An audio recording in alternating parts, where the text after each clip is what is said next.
Quand on écrit des polars, on met beaucoup de notre noirceur, de nos doutes, de nos peurs dans nos livres. On s'enfonce dans les ténèbres pour aller chercher la lumière. Moi, je suis quelqu'un qui est de candide, qui veut croire envers et contre tout en l'homme, qui veut croire en la possibilité de vivre ensemble. Les hommes ne sont ni entièrement bons ni entièrement mauvais. On pense à cette phrase de Machiavel quand on lit les polars de notre invité. L'affaire Clara Miller, Méfiez-vous des anges et plus récemment La Meute. Dans une autre vie, après des études de cinéma, il a été journaliste pendant une quinzaine d'années. Désormais, c'est l'une des nouvelles voix du polar français et il nous attend chez lui, à Vannes, où il vient de s'installer. C'est Olivier Bal. Bonjour Olivier Bal. Bonjour Julia, bienvenue chez moi. Hop, alors suivez-moi. C'est par là-haut. Vous allez bien ? Ça va pas mal. Forcément, si sa nouvelle intrigue se déroule en Bretagne, ce n'est pas tout à fait un hasard. J'ai commencé à réfléchir avec ma femme à cette envie de partir, de nous réinventer ailleurs. Ça faisait très longtemps que Vannes m'avait tapé dans l'œil. Et en gros, tout s'est un peu comme ça, entremêlé. Et ce qui est un peu amusant, c'est que je pense que Livre à Vannes n'y est pas pour rien. C'est que voilà des années maintenant que je viens. Malaven, c'est une île qu'il a imaginée, une sorte de paradis perdu. Malaven, une île devenue maudite qui va réunir une bande de copains à 20 ans d'intervalle. Ils auront une nuit pour comprendre le drame qui s'est noué alors qu'ils n'avaient que 17 ans. Olivier Bal, pour Livrez-vous, épisode 3, c'est parti. C'est mon bureau, mon antre. Je vous en prie. Voilà, chez moi, c'est là que j'écris. Maintenant, depuis que nous avons emménagé, j'ai été un écrivain un peu nomade pendant les 6 premières années de ma carrière d'écrivain. Je bossais dans mon salon, dans notre ancienne maison. Et je rêvais enfin d'avoir mon bureau, mon espace à moi. Et ça y est. Donc, dès qu'on rentre, on a ce grand meuble comme ça, un peu industriel. Et ce qui est intéressant, c'est qu'il me raconte beaucoup, en fait, comme tous les livres que j'ai ici dans ce bureau. Là, vous allez voir, par exemple, que tous les livres qui sont entreposés sur ces 2 étagères supérieures, ce sont beaucoup de livres de mes camarades et amis écrivains de la Ligue de l'Imaginaire. Donc là, on peut voir des livres d'Olivier Norek, de Franck Tillier, de Bernard Millet, Bernard Werber, Barbara Abel, Jean-Luc Bizien, Alexis Leipzger, Nico Takian, j'en passe et des meilleurs. C'est ce collectif d'écrivains, la Ligue de l'Imaginaire, que j'ai rejoint il y a 2 ans. C'est un collectif qui, moi, m'a toujours fait rêver quand j'étais lecteur. Les autrices et les auteurs qui défendent ce collectif depuis maintenant une 20aine d'années sont moi des gens qui m'ont porté et ont fait de moi l'écrivain que je suis aujourd'hui. Donc intégrer leur grande famille, ça a été vraiment quelque chose. Alors Olivier Bal, vous avez embarqué vos lecteurs aux États-Unis dans vos premiers romans avant de revenir en France plus récemment. Pourquoi avoir choisi la Bretagne pour votre 8e polar ? Alors c'est un hasard et peut-être un peu plus que cela. J'avais vraiment envie de raconter cette histoire de ce huis clos sur cette île, mais je voulais l'ancrer en France. Je voulais vraiment pas que on soit ailleurs, dans un autre pays. Donc j'avais cette envie de raconter une île. Mes bouquins sont toujours traversés par des îles. J'ai une fascination pour les îles, quelles qu'elles soient. Donc j'ai fait un bouquin sur la Corse qui s'appelle Roche de sang parce que c'est aussi ma patrie de cœur. Et avec ma femme, on a toujours réalisé a posteriori que nos plus beaux voyages étaient sur des îles. Bali, il y a très longtemps. Vous avez quand même une affiche de Shutter Island, parce Absolument. que Malaven, c'est quand même le huis clos par excellence sur une île maudite. Ouais. Là, on pouvait pas passer à côté. C'est Laurent Durieux, un artiste belge qui est spécialiste dans les affiches de cinéma, qui a travaillé notamment avec Francis Ford Coppola pour des versions d'Apocalypse Now. Cette affiche de Shutter Island a été comme un cap, comme un phare qui m'a porté durant l'écriture de Malaven, puisqu'en effet, l'une des grosses références de Malaven, c'est évidemment Shutter Island de Dennis Lehane, qui a été une baffe de lecture formidable. J'adorais déjà Dennis Lehane, qui est un de mes auteurs favoris à l'époque où il faisait toute sa saga, toute sa série avec ses 2 détectives Kenzie Gennaro. Mais ouais, Gone Baby Gone, qui est un immense livre. Et en fait, c'était un peu mon cap quand j'écrivais Malaven, c'était de me dire, emmène tes lecteurs quelque part et essaye de les surprendre à la fin et que ça ne soit pas qu'un thriller, que ça soit plein d'autres choses, ce livre. Donc voilà, Shutter Island, évidemment. Vous avez une magnifique Allez. carte de vos romans, Venez votre avec roman moi. Malaven. Ouais. Vous aviez aussi une carte dans la forêt Oui. des disparus, la Que carte j'ai de là. la forêt de Redwood. De Redwood, mais vous connaissez Voilà. bien mes bouquins. Dans Malaven, plus que dans n'importe quel autre de mes livres, le lieu est un personnage essentiel. Je voulais vraiment une cartographie qui soit cohérente et réaliste, avec une forme de réalité des îles de mer d'Iroise, donc en m'inspirant de la cartographie de Belle-Île, Ouessant, Molène, et pour voir de quelle manière les îles se construisent, les côtes qui sont plus battues par les vents, qui sont plus les falaises, les côtes qui sont un peu plus abritées, où on va voir se développer des villages, ce genre de choses. J'ai développé cette carte et ensuite je l'ai mise entre les mains d'un artiste de génie qui s'appelle Olivier Sanfilippo. Et en fait, j'ai eu la chance parce que j'ai demandé à Maxime Chatham, avec qui Olivier avait fait 2 cartes pour Le Signal et l'Illusion. J'ai contacté Maxime, donc qui fait partie de la Ligue de l'Imaginaire, évidemment. On lui demande, voilà Maxime, j'adorerais bosser avec quelqu'un comme Olivier Sanfilippo. L'univers d'Olivier Sanfilippo peut être très associé à celui de Maxime, et je disais, aucun problème Maxime, si tu considères que ça te gêne. Et Maxime, parce que c'est quelqu'un assez génial, me dit, mais pas du tout Olivier, au contraire, je suis trop heureux que tu puisses bosser avec Olivier, moi j'ai adoré travailler avec lui. En fait, cette carte, si on sait la lire, elle est truffée d'indices cachés, de clins d'œil, qui racontent l'histoire du livre. Avec Olivier Sanfilippo, on s'est amusé à cacher franchement facilement une petite dizaine d'indices. Et parce que j'adore cette idée que quand on va revenir sur la carte à la fin du livre, on va la lire d'une toute nouvelle manière. Ça, je trouve que c'est un cadeau qu'on fait au lecteur, et surtout, on s'est bien amusé à le faire. Voilà. Comme une chasse au trésor, finalement, un peu. Exactement, comme une chasse au trésor. Et ce livre est un peu une chasse au trésor. C'est un livre où on remonte les souvenirs de ces personnages pour découvrir leur vérité. Le trésor, c'est l'histoire dans l'histoire. Pour moi, le trésor de Malavenne, c'est l'amitié de ces 4 copains, c'est la bande des confins. Et le trésor, c'est peut-être que vous allez trouver un coffre en pensant que c'est un thriller, et l'ouvrir et creuser et découvrir que tout au fond, sous le thriller, se cache une autre histoire. Cette île sombre, Malavenne, c'est un personnage à part entière, vous l'avez dit, tout comme la forêt de Redwoods l'était dans votre livre, donc la forêt des disparus. La nature, c'est vraiment une source d'inspiration forte. Ah oui, toujours. J'ai vraiment, avec les années, une forme d'émerveillement très simple sur la beauté des choses et la beauté de la nature. C'est même drôle parce que on finit par s'auto-parodier. Je m'amusais très longtemps à me moquer gentiment de ma mère, qui s'émerveille de tout le temps, qui m'attrape par la manche en me disant, Olivier, regarde ce coucher de soleil. Je lui dis, mais maman, mais on en a tellement vu des couchers de soleil, tu continues à t'émerveiller comme ça. Donc souvent, c'était quelque chose qu'on la taquinait gentiment là-dessus avec mes sœurs, et aujourd'hui, je suis devenu pire qu'elle. Je m'émerveille, du moindre...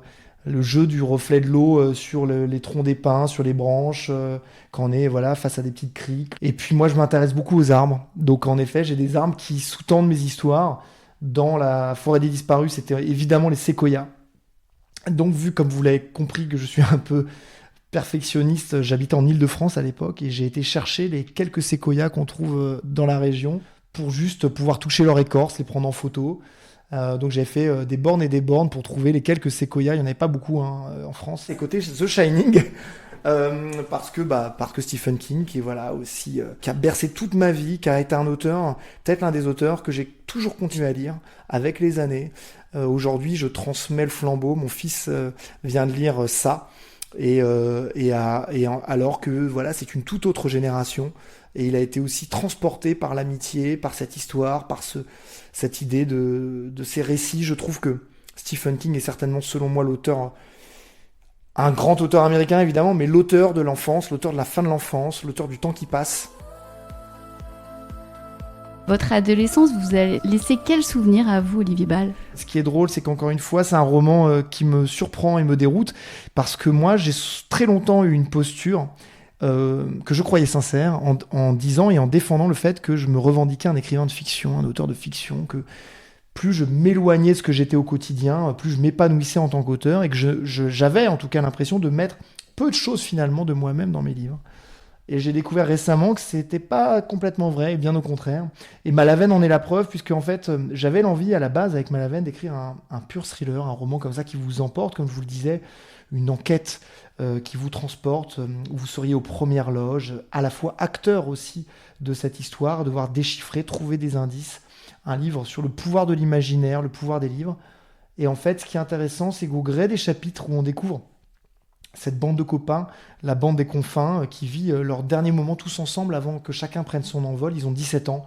On sent que c'est un moment charnière dans leur vie. Certains, donc il y a 2 insulaires, il y en a un des 2 qui va quitter l'île parce qu'il se sent trop à l'étroit, il étouffe. Et en fait, ce qui est intéressant, c'est que c'est vrai que dans tous ces chapitres où je les raconte dans les années 80, Et ben je vais pas vous le cacher, je me raconte beaucoup, c'est-à-dire que tous ces souvenirs, ce sont quasiment tous les miens. Je raconte beaucoup ma jeunesse, je raconte les amitiés qu'on croit éternelles, ces liens qui se tissent, qui se nouent, les silences aussi, les choses qu'on ne se dira jamais, ces soirées au bord du feu, les guitares, les premières cuites. Ça se passait autant en Île-de-France, moi j'habitais à L'Isle-Adam, dans le Val d'Oise, et on allait passer nos nuits dans les forêts avec les escarbilles qui s'envolent jusqu'au ciel. C'est des soirées en Bretagne, c'est des soirées à Saint-Jacques, sur l'île des Ébiens, à aller camper, à regarder les étoiles et à imaginer peut-être d'autres mondes bien différents du nôtre. Puis c'est aussi les premières un peu conneries entre guillemets, l'histoire de la friche qui est mon histoire que vous découvrez dans le livre avec ces gamins qui sont prêts à tout pour défendre leur petit sous-bois et c'est ce qui m'est arrivé moi. Les bulldozers ont voulu détruire notre petit lopin de terre qu'on avait avec mon meilleur ami dans les années 90, qu'on défendait bec et ongle, on avait toutes nos cabanes dedans, nos lance-pierres, nos choses à trappe, nos pièges, mais qui n'ont pas pesé beaucoup de poids face à ces bulldozers. On avait une dizaine d'années et on a fait un peu une connerie, c'est qu'un week-end, on a décidé de mettre le feu au chantier. Et donc, ce que je raconte dans le livre est un peu vrai. Évidemment, ça a été un feu follet, beaucoup de fumée qui n'a pas fait grand-chose. On avait accumulé des pneus. Et en fait, on ne pouvait pas accepter que cet endroit... qui était un lieu encore de magie, qui était entouré, il y avait un lycée, il y avait un gymnase, c'était le dernier coin comme ça, le vestige de végétation qui nous avait permis de vivre tellement d'aventures et d'histoires, c'était intolérable et impossible qu'il soit détruit. Et on s'est battu jusqu'au bout, et on s'est fait attraper, c'était pas méchant, les gens l'ont compris, et voilà quoi. Mais donc cette histoire, elle est vraie. Et j'ai encore une dernière affiche de Laurent Durieux, il va falloir que je change un peu, ça va finir par se voir, que ça vire à l'obsession. Mais c'est aussi pas anodin, c'est une affiche de Voyage au centre de la Terre de Jules Verne qui est un petit peu, c'est mon panthéon. C'est quelqu'un qui a tellement compté pour moi, pour le jeune Olivier, qui a entrouvert un jour 20 milieux sous les mers et qui a réalisé que il n'y a rien de plus beau que les livres, quoi. Voilà. Vous avez écrit une trilogie avec un héros récurrent, Paul Green, qui est aussi journaliste comme vous dans votre ancienne vie. Une sorte d'anti-héros qui se balade dans sa vieille Ford un peu tout déglingué. Comment il est venu à vous, ce héros ? Ce qui est marrant, c'est qu'encore une fois, je me mets en porte-à-faux par rapport à ce que j'ai dit pendant très longtemps. Paul, c'est vraiment un personnage qui est inspiré de ma propre histoire. De tous mes romans jusqu'à maintenant, c'était certainement le personnage qui est le plus proche de moi.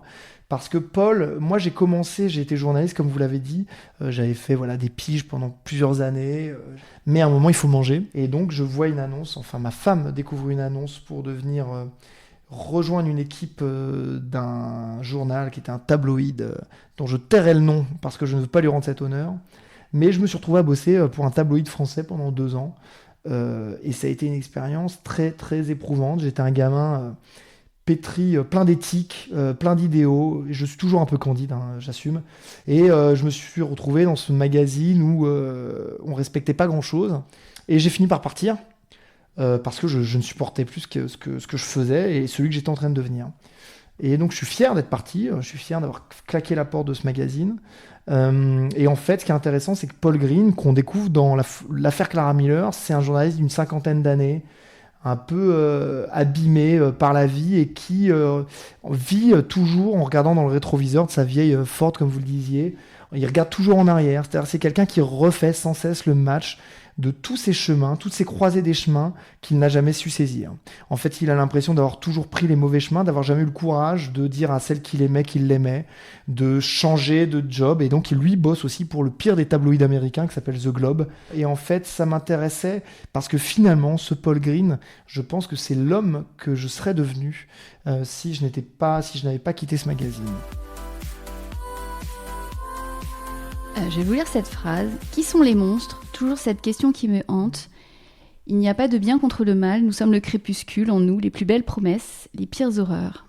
Cette phrase, c'est du Paul Green ou c'est du Olivier Ball ? Ah non, ça c'est moi, c'est vraiment quelque chose qui sous-tend tous mes livres. J'ai jamais créé de personnages démoniaques, de monstres. J'aime les personnages complexes, faillibles. J'aime cette idée qui traverse tous mes livres, qu'on va se retrouver à détester un personnage, à le haïr viscéralement, et puis d'un chapitre l'autre, on va peut-être apprendre à le comprendre, je ne dis pas le pardonner, mais au moins le comprendre. Alors que je sais que dehors, Le mal existe, le mal absolu existe, mais moi j'ai besoin pour continuer à croire que, en tout cas dans mes bouquins, les monstres sont là, mais ce ne sont pas toujours les pires monstres qui sont les plus dangereux. Voilà. Et c'est vrai que ça traverse tous mes livres, hein, de la meute, à travers le personnage de Louis, qui est une sorte de Frankenstein, comme ça, qui traverse le livre, qu'on va vraiment détester, qui va faire des choses terribles, et puis qui est aussi un monstre d'humanité, qui est quelqu'un qui cherche l'amour désespérément. C'est mon grand-père paternel, alors qu'il était médecin sans frontières en Afghanistan, auprès des armées, des hommes de Massoud, qui un jour aura droit à son roman. C'est un projet assez fou qui me tient à cœur, mais il faut que je sois prêt à l'écrire.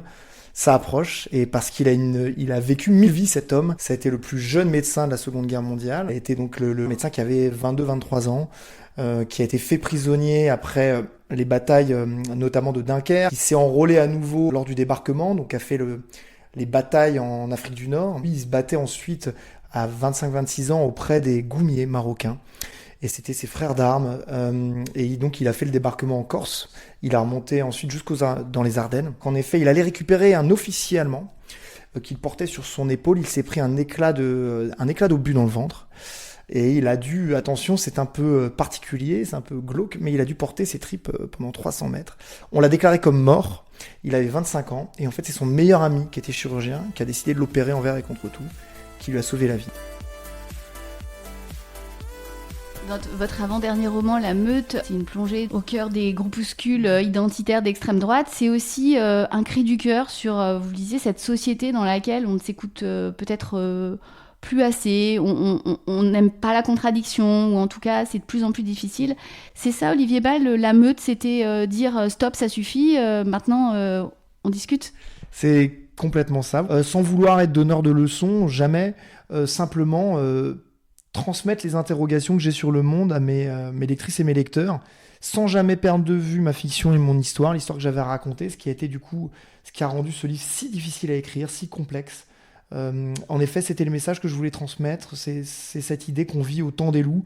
On est tous retranchés dans notre meute, tout le monde hurle, montre les crocs, le dialogue est devenu impossible, quel qu'il soit, hein. Tout est extrême, et on est comme ça, on campe sur nos positions, et on le voit même, hein, dans le cercle familial, ça devient difficile de discuter les uns avec les autres. Et moi, je crois qu'une main tendue est toujours possible, qu'un dialogue est toujours possible. Et en effet, le problème, c'est que tout ça joue le jeu des extrêmes.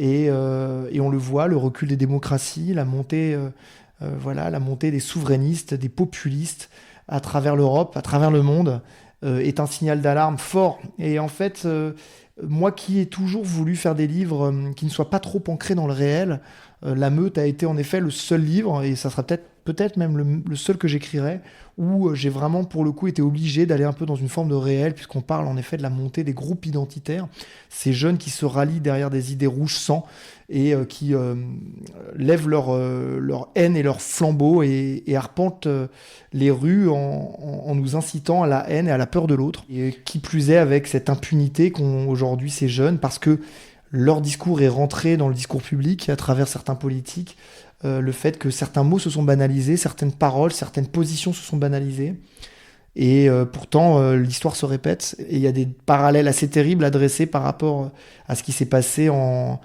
39-45, la montée de la NSDAP en Allemagne. Le monde nous hurle que le danger est là, et puis on continue à faire les autruches comme on sait si bien le faire. Et moi le premier, hein, je suis pas là, encore une fois, pour donner des leçons, je suis le premier aussi à parfois fermer les yeux et détourner le regard. D'ailleurs, ça tombe bien, venez avec moi.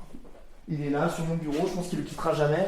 Le chercheur d'absolu, qui m'a accompagné récemment durant une épreuve que j'ai dû traverser et qui a été hyper forte et puissante et qui m'a libéré de plein de choses. Et en fait, j'ai découvert la voix VOIE et la voix VOX de Théodore Monod, j'ai envie de dire même Théodore, parce que je me sens proche de lui, qui, par des mots simples, par une parole douce et poétique, nous invite à prendre du recul et peut-être à prendre un peu le courage de semer des graines pour, à notre toute petite échelle, essayer de faire un monde meilleur. Comment vous gardez la tête froide, Olivier Bal ? Y a un truc qui est très surprenant quand on plonge un peu dans le monde du polar, et moi qui m'a porté depuis toutes ces années, maintenant ça fait 6-7 ans que je frais parmi ces cinglés du polar, qui sont vraiment une vraie famille, c'est combien c'est des gens bienveillants, sympas, gentils, qui s'amusent beaucoup. Moi, je suis quelqu'un, comme je vous l'expliquais, de candide, qui veut croire envers et contre tout en l'homme, qui veut croire en la possibilité de vivre ensemble. Et en fait, mes livres racontent que ça. C'est très sombre, certes, mais il y a toujours de la lumière, de l'espoir. Peut-être le geste qui traverse tous mes livres, c'est un personnage qui prend la main d'un autre, un moment ou un autre. Vous pourrez retrouver Olivier Bal au salon littéraire Livre à Vannes du 13 au 15 juin. Changement d'ambiance la semaine prochaine, nous serons en mer avec l'un des écrivains marins les plus prestigieux, parrain historique de Livre à Vannes et cette année parrain aussi de la Semaine du Golfe, c'est Yann Kefelec. Kenavo.